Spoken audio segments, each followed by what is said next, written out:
First of all, I want to thank you all for your incredible support. This week's has been amazing, and it's all thanks to you. To show my gratitude, I'm hosting weekly giveaways of 3 Welkin Moons this December, all thanks to LDShop. Today, we woke up to some wild news. A massive nerf to Mavuika in the latest beta update. Or is it really as bad as it seems? Let's dive in and figure out what's happening with all these changes. Spoiler alert, while it's not as dramatic as some claim, it's definitely worth discussing. Buckle up. Let's start with the numbers. Mavuika's damage adjustments have been a hot topic, so here's the breakdown. Her normal attack multipliers during her elemental burst took a hit, going from 1,100,000 to 1,020,000, marking an 8% reduction. While it might not seem game-breaking, it's definitely a nerf players will feel, especially in prolonged fights. Now, her charged attack damage, which was previously a standout feature, received the harshest adjustments. The charged attack multiplier while her burst is active was scaled back significantly, and even her base multipliers for charged attacks outside her burst were reduced. This change directly targets her playstyle as a primary carry. Moving on to her passive abilities, there are notable changes here too. Passive 1, which boosts attack, has been reduced from 35% to 30%, not massive, but impactful in certain team setups. Passive 2, which increases the damage of off-field teammates, now caps at 40%, down from the previous 50%. This adjustment primarily affects survivability as a hybrid support DPS. And then there are her constellations. Oh boy, where do we start? Constellation 2 saw its base attack increase nerfed from 300 to 200, and its multiplier buffs for normal and charged attacks were lowered as well. Despite these changes, it remains one of the strongest constellations in the game, offering significant value for heavy spenders. On the flip side, Constellation 4 actually got a small buff. It now provides an additional 10% damage bonus, which wasn't there before.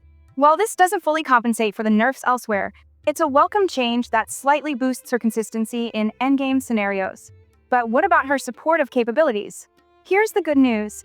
The defensive shred effect from her off-field abilities remains untouched. This makes her an excellent option for players who plan to use her in a sub-DPS or support role. If you're focusing on her off-field playstyle, the nerfs are far less impactful than if you're aiming to use her as your primary damage dealer. So, what does this mean for Mavuika overall? While her main DPS role has definitely taken a hit, she's still a strong and versatile character. These adjustments bring her damage output closer to other top-tier DPS characters, which is a good thing for game balance. Let's be real, her pre-nerf numbers were absurd, sparking debates about whether she was too strong. These changes bring her more in line with the rest of the roster, without completely gutting her potential. But if you were planning to pull from Mavuika as a hyper carry, this might give you pause. Players who intended to rely on her charged attack spam will feel the nerfs the most. On the other hand, if you're building her as a hybrid support DPS, she's still a fantastic investment. And before we move on, let's not forget about the big picture. These changes reflect HoYoverse's ongoing attempts to fine-tune characters to maintain balance within the meta. With Mavuika's numbers now normalized, she feels less like an overpowered outlier and more like a balanced addition to the game. But here's the kicker. Future updates could bring even more changes, not just for Mavuika, but also for characters like natlan and citlali, whose kits are currently under review. If HoYoverse continues on this path, we could see shifts in the meta that shake things up even further. In conclusion, while Mavuika's nerfs are noticeable, they're far from devastating.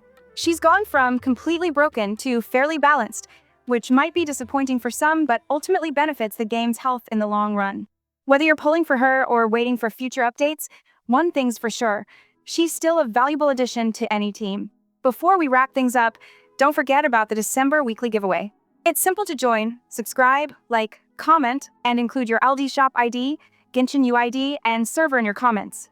Every Sunday, I'll announce the winners of 3 Welkin Moons. Stay active and good luck. So, what do you think about the changes to Mavuika? Were they necessary to balance the game, or should HoYoverse have left her untouched? Let me know your thoughts in the comments. Thanks for watching, and don't forget to subscribe for more updates, guides, and Genshin Impact news. See you in the next video, travelers, and happy exploring!